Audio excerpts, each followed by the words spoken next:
Ethan lived in a small apartment on the third floor of a quiet building. He worked from home, fixing computers and helping people online. His life was simple and quiet. He did not have many friends, and he liked it that way. Most of his time was spent in front of his computer. He ate his meals at his desk and went to sleep around the same time every night. One night, the sky turned dark and heavy clouds covered the stars. A thunderstorm rolled in with loud crashes and bright flashes. Rain hit the windows hard. Ethan sat at his desk wearing headphones and helping a customer fix a software problem. Suddenly, his screen went black. All the lights in the room went out. His computer, the lamp, and even the small fan on the table stopped working. The power was gone. He took off his headphones and looked around. The only light came from the window where lightning lit up the sky. He stood up and reached for a flashlight, but before he could grab it, something strange happened. A low humming sound filled the room. It grew louder and louder. Then, a blue light began to glow in the middle of his bed. It looked like a circle of water, spinning slowly in the air. Ethan froze. He could not believe what he was seeing. The light grew brighter. The air became warm, and the sound grew sharper. Suddenly, a figure began to appear inside the light. It was a woman. She stepped through the circle, her feet touching the bed. Her eyes glowed purple, and her hair was long and silver. She looked confused and scared. She was not wearing any clothes. Ethan turned his eyes away quickly. He grabbed a blanket from the chair and held it out to her without saying a word. The woman looked at him, then at the blanket and took it. She wrapped it around herself and sat down on the edge of the bed. Her hands were shaking. She tried to speak, but the words made no sense. It was a language Ethan had never heard before. Did not know what to do. He felt like he was in a dream. Stood there, not moving, just staring. The woman looked around the room, her eyes scanning every detail. Then she touched a small device on her wrist. It lit up and made a soft sound. A few seconds later, she spoke again, but this time the words were in English. "Where am I?" she asked. Ethan blinked. "You're in my room, my apartment. Who are you?" She took a deep breath and looked down at the glowing device. "My name is Alira. I did not mean to come here. I was trying to escape." "Escape from what?" Ethan asked. She shook her head. "I do not know if I can explain. It is dangerous. I opened the gate, but I lost control. I was not supposed to arrive here." Ethan sat down slowly in the chair across from her. "Are you an alien?" Alira looked at him with tired eyes. "Yes, I come from a place far from this planet. I thought I would die there. I opened a rift, hoping to land somewhere safe. I did not know it would be here." Ethan rubbed his face with his hands. He felt dizzy. None of this made sense, but she looked real.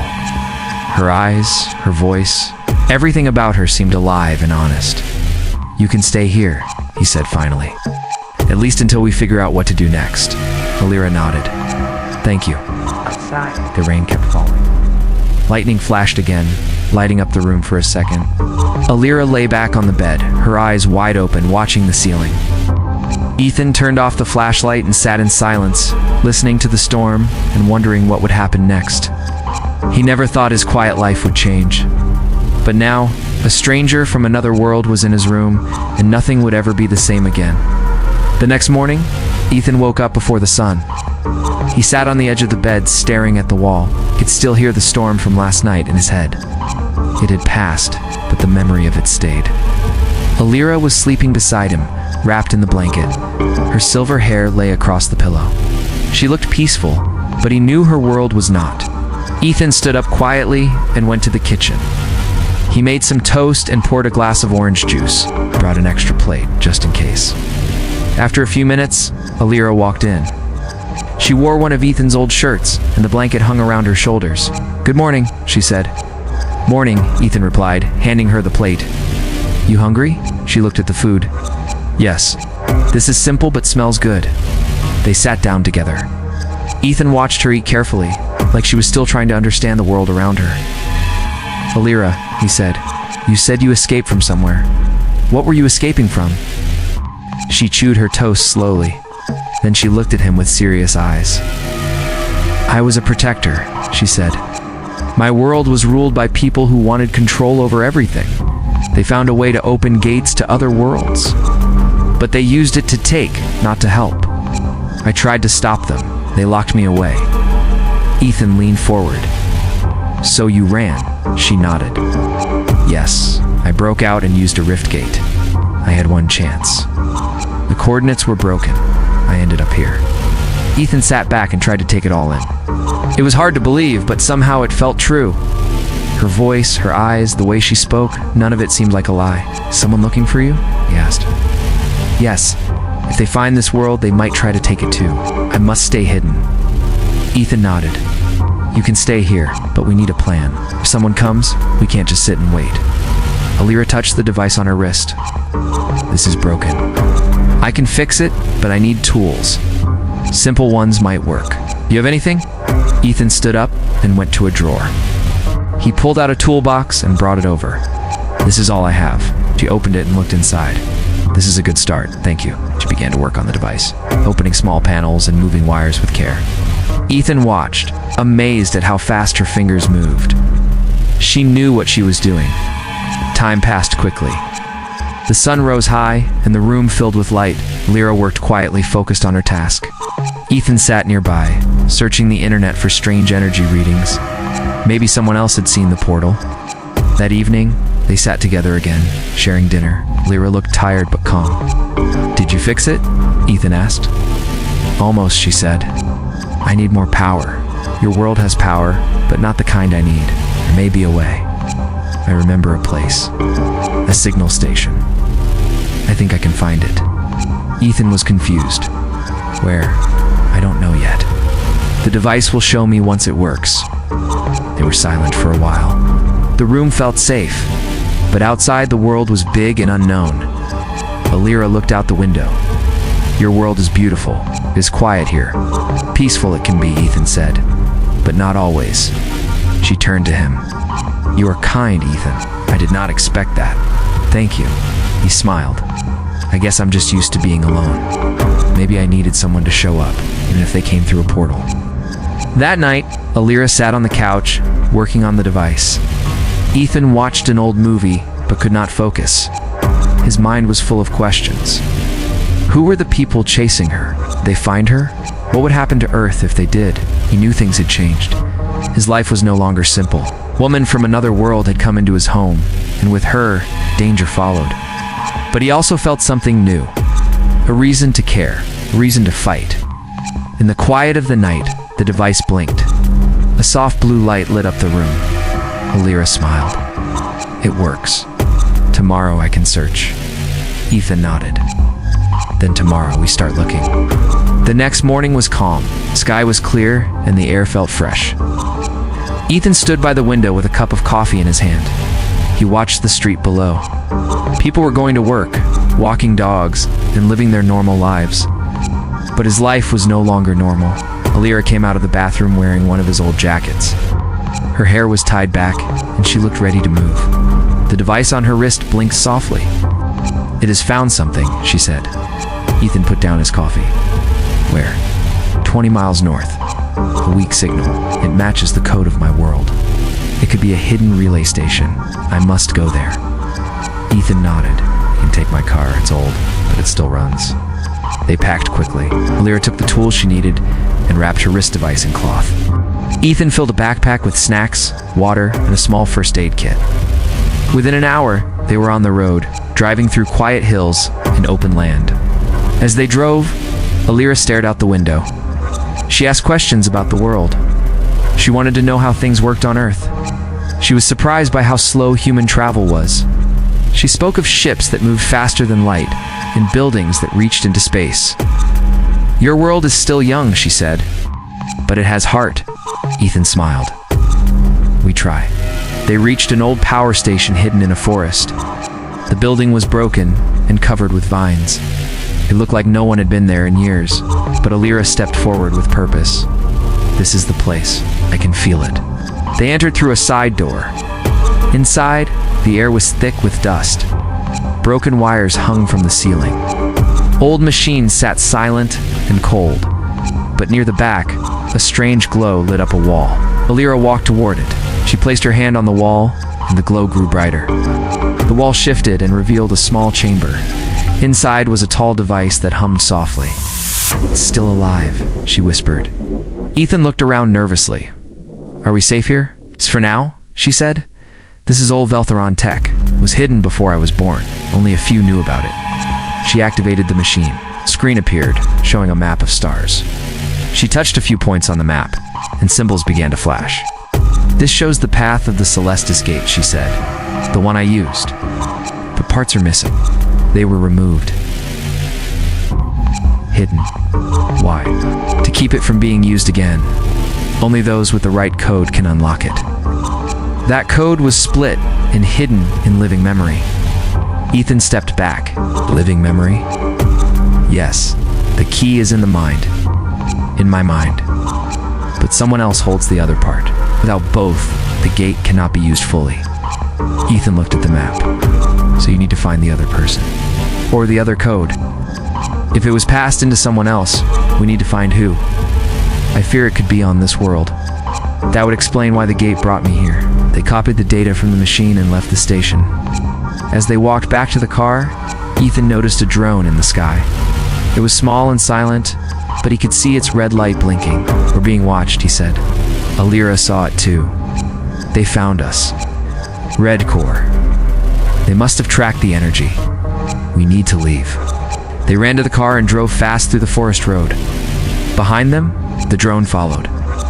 Alira reached into the bag and pulled out a small round device. Drive straight. Do not stop. Ethan did as she said. She threw the device out the window.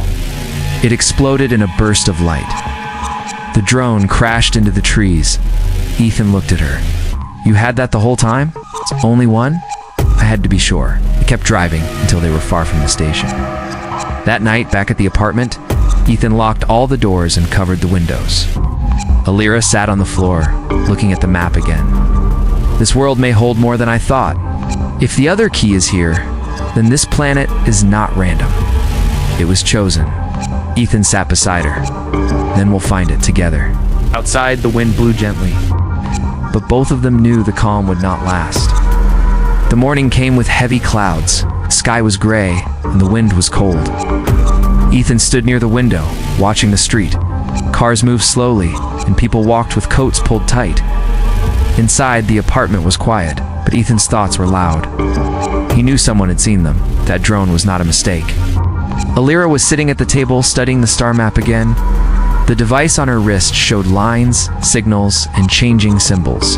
Her face was calm, but her eyes showed worry. They will come soon, she said.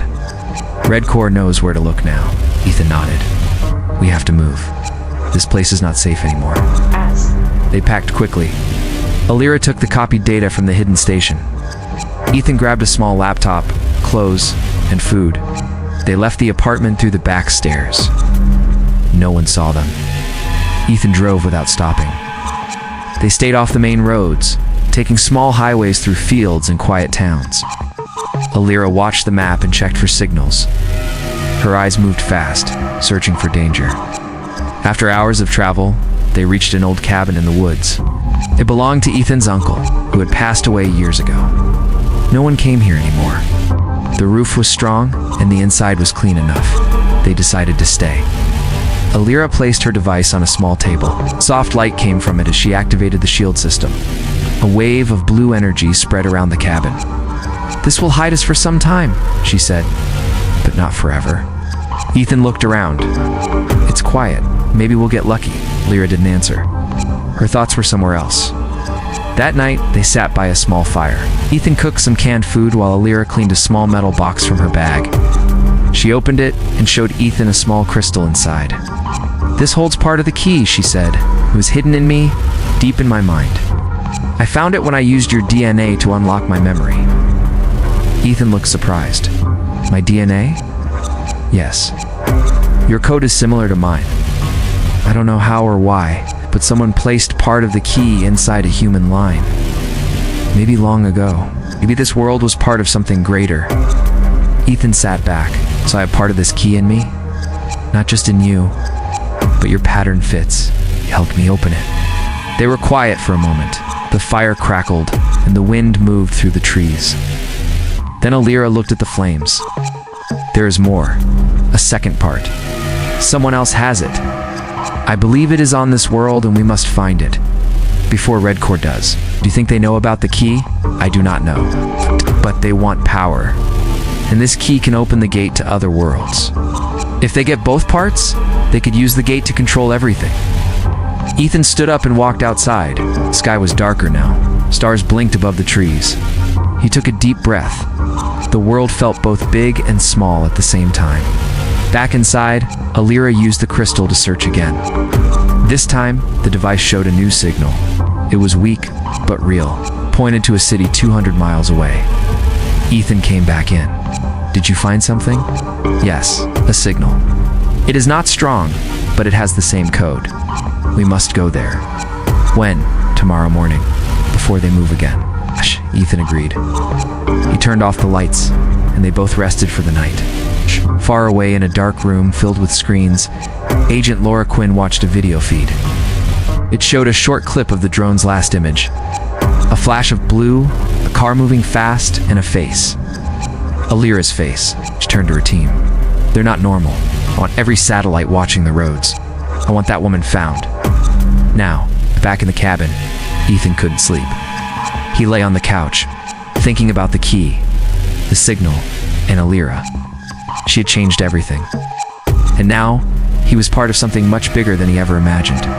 In the quiet of the woods, the stars watched as two lives prepared for the next step in a journey that would decide the future of more than one world. The morning light came through the trees. The forest around the cabin was quiet, but inside, Ethan and Alira were already getting ready. They had a new destination. The signal from the second part of the key pointed to a city called Havenport. Ethan packed clothes, tools, and food. Alira checked her device again. The signal was still there, faint but steady. She could feel it calling her, like a memory trying to return. They left the cabin before sunrise. Ethan drove fast but careful. The road was long, passing hills, rivers, and empty gas stations. They didn't stop. Every minute mattered. Redcore could be one step behind. Havenport was a busy city, with tall buildings and crowded streets. Ethan had never liked big cities, but now it was their only chance. They parked the car in an old lot and moved through the streets on foot. Alira wore a cap and a long coat to hide her silver hair and strange clothes. The signal led them to an old library near the edge of the city. Looked closed, but the door was unlocked. They stepped inside. The air smelled like dust and old paper. "It's here," Alira said softly. They walked between rows of books. Alira followed the device's light. It guided them to a basement door. Ethan opened it slowly. The stairs creaked as they went down. In the basement, there was only one thing, a small metal chair with a helmet on top. Wires ran into the wall. Lights blinked slowly. It didn't look like it belonged there. Alira touched the helmet. This is a memory reader. It's ancient Veltherin tech. Someone has used this. Someone tried to unlock the other part. Do you think it worked? Ethan asked. We will find out. She sat in the chair and placed the helmet on her head. The machine came to life. The lights blinked faster. Ethan stood close, ready to help. Alira closed her eyes. Images filled her mind. Stars, gates, battles, then a face. A woman, human, but with strange eyes like hers. She had the second part of the key. Her name was Nora. She was not far from here. Alira opened her eyes and took off the helmet. I saw her. The other part is inside a woman named Nora. She lives near the east edge of the city. We must find her. They left the library quickly. The city outside was still busy. But now, danger was closer than ever. In a secret room deep inside a Redcore facility, Agent Laura Quinn watched a live feed from Havenport. One of their scanners had picked up a strange energy burst near the old library. They were here, she said. Lock the city down. I want every camera, every drone on them. Ethan and Alira didn't know they were being watched. They moved through back streets and narrow paths, staying away from open roads. The device led them to a small apartment building near a river. This is it, Alira said. She is inside. They knocked on the door. A young woman opened it. She had dark hair and light brown eyes. Her face looked calm but tired. Are you Nora? Ethan asked. She nodded slowly. Yes. Do I know you? Alira stepped forward. We need to talk. It's about something inside you. Something very old. Nora looked confused but curious. She let them in. The apartment was simple. Books, plants, and a small table with crystals. Alira explained everything: the gate, the key, the memory. At first, Nora didn't believe it. But then the device lit up when she touched it. Her hand shook. I've had dreams, she said, of stars and machines. I thought I was going crazy. You are not crazy, Alira said.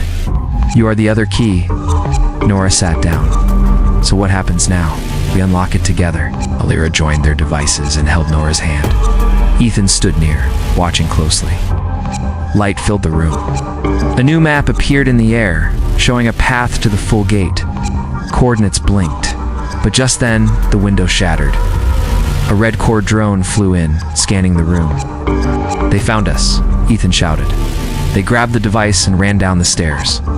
Outside, more drones appeared. Split up, Alira said.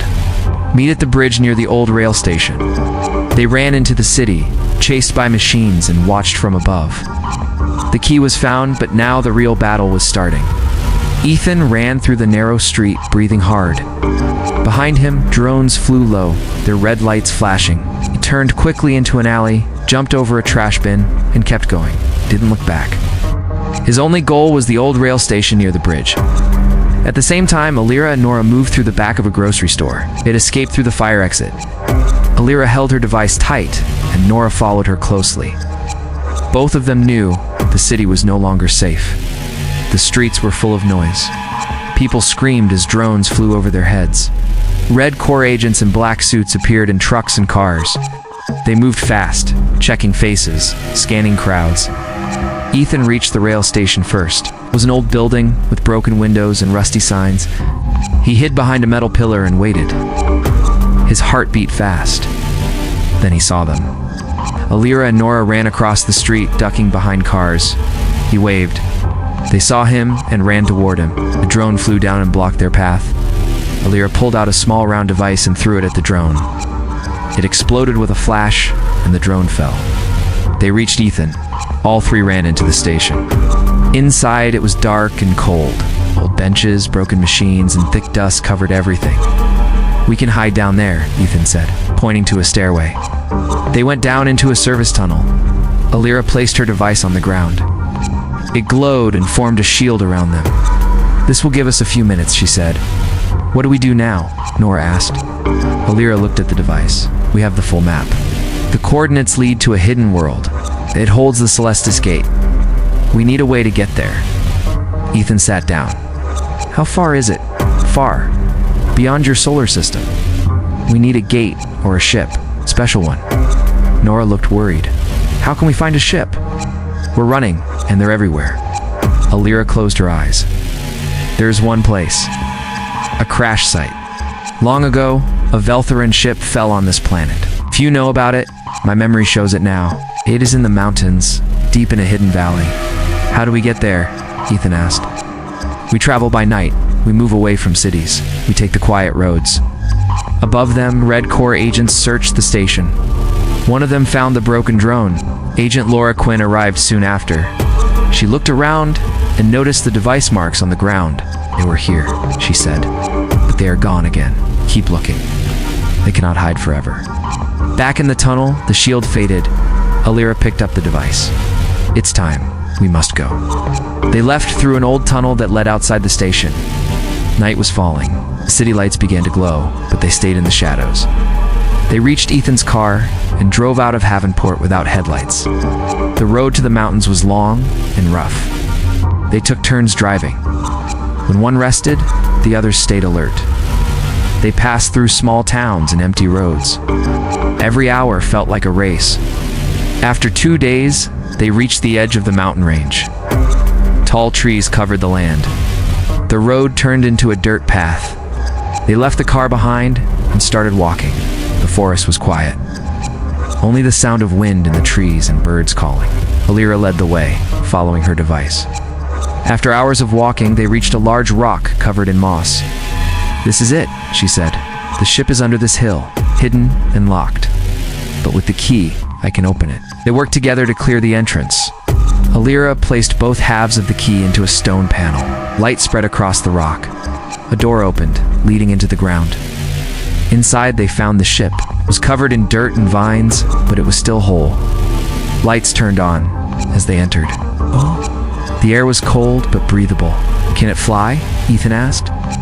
We will find out, Alira said. They explored the ship. Alira started the systems, and the ship woke slowly. Screens lit up. Engines hummed. It needs time to warm up, she said. But it will fly. It remembers me. Nora stood at the window. They will come here. We must be ready. Alira nodded. This ship is our last chance. So once we leave Earth, there is no going back. Ethan placed his hand on the control panel. Then let's get ready for whatever comes next. The ship hummed as energy moved through its systems. Blue lights glowed along the walls and the air inside felt alive. Alira moved from one panel to another, her fingers working fast. Ethan stood near the door, keeping watch. Nora checked the supply room and found food packs, tools, and old weapons. The engines are warming, Alira said. In 1 hour, we can take off. Ethan looked outside. Forrest was quiet, but he felt uneasy. They will come. They always do. Nora walked in with 2 bags of supplies. We have enough for a few days, maybe more. Alira nodded. Good. This ship can take us to the gate. If we reach it, we can escape. The Red Corps cannot follow us there. Suddenly, a sound echoed from the forest. A low rumble. Ethan looked through the window and saw red lights moving between the trees. They're here, he said. Too early. Alira rushed to the control panel. We must launch now. Engines are at 60%. It is risky, but we have no choice. Nora closed the hatch and locked it. Ethan ran to the front and helped with the startup. Alira sat in the pilot's seat. The ship shook as the engines came to life. Outside, Red Corps agents moved fast. Agent Laura Quinn stood at the edge of the forest, watching the glowing ship. Do not let them leave, she ordered. This is our last chance. The agents ran toward the ship. Drones flew ahead, firing at the hull. Small sparks flew off the ship, but the shields held. Taking off, Alira said. The ship lifted slowly, trees bending under the force. Ethan grabbed the side rail as the floor tilted. They're hitting us, Nora shouted. Hold on, Alira replied. Just a few more seconds. The ship rose above the trees, then shot into the sky. The clouds parted, and stars appeared. Inside, the crew let out a breath of relief. We made it, Ethan said. Not yet, Alira answered. They have ships too, faster than we expect. Nora looked at the screen. They launched 3 ships. They're following. Alira typed fast. We must jump to the gate, but we need to align with the coordinates. Give me 5 minutes. Outside. The Red Corps ships closed in. They fired energy blasts. The old ship shook under the force. Ethan sat at the defense panel. I can shoot back, he said. Do it, Alira said. Just keep them away. Ethan aimed and fired. 2 blasts hit the enemy ship and it backed off. Nora helped by keeping shields balanced. The ship flew fast, but it was old and tired. We're close, Alira said. 1 more minute. Another blast hit them. Sparks flew. Lights dimmed for a second. They hit the side engine, Nora said. I can fix it, Ethan said. He ran to the back with tools and climbed into the panel. Wires were burning. He pulled one out and replaced it with another. The lights blinked, then glowed bright again. It's working, Nora said. Hold steady, Alira shouted. We're jumping now. The ship's nose pointed at a point in space. A ring of light appeared in front of them, the Celestis Gate. It was large, ancient, and glowing blue. Brace yourselves, Alira said. They flew into the gate. Light wrapped around them. The ship twisted, then vanished. Silence. Then stars returned. The ship floated in a new sky. Different stars, new worlds. The space was calm. We made it, Ethan said again. Alira looked at the screen. Yes, this is the other side. We are safe for now. Nora smiled. What now?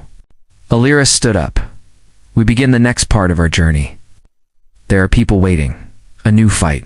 A new home. They sat together in the control room, tired but alive. The ship floated forward into the unknown.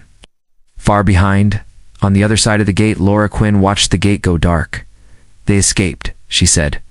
But not forever. she turned away. The war was not over, but for Ethan, Alira, and Nora, a new world was just beginning.